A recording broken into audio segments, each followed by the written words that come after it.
আজ দেখাবো তিল দিয়ে বরবটি। এর জন্য কড়াইয়ের মধ্যে পরিমাণ মতো তেল নিয়ে তাতে কালো জিরে, শুকনো লঙ্কা ফোড়ন দিয়ে লম্বা করে কেটে রাখা আলুগুলোকে আগে দিয়ে দিলাম। এরপর একটা ঢাকা দিয়ে দেব। মিনিট 5 পর ঢাকনা খুলে একটু নাড়াচাড়া করে দিয়ে দেব বরবটিগুলো। বরবটি একটু নাড়াচাড়া করে আবারও মিনিট 5 জন্য ঢেকে দেব।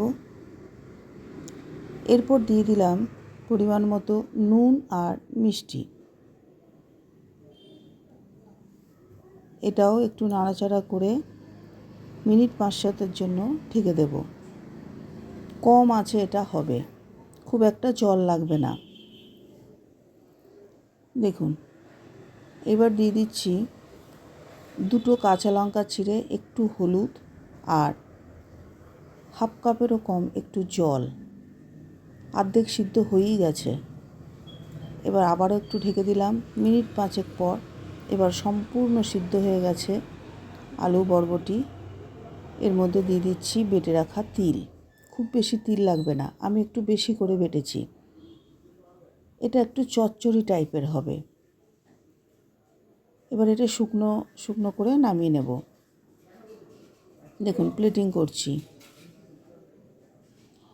তিল একটা হেলদি ফুড, তাই মাঝে মাঝে এইভাবে করে খান। ভীষণ সুন্দর হয়, টেস্টি হয়, সঙ্গে ভিটামিনও পাবেন। আর সবাই ভালো থাকবেন।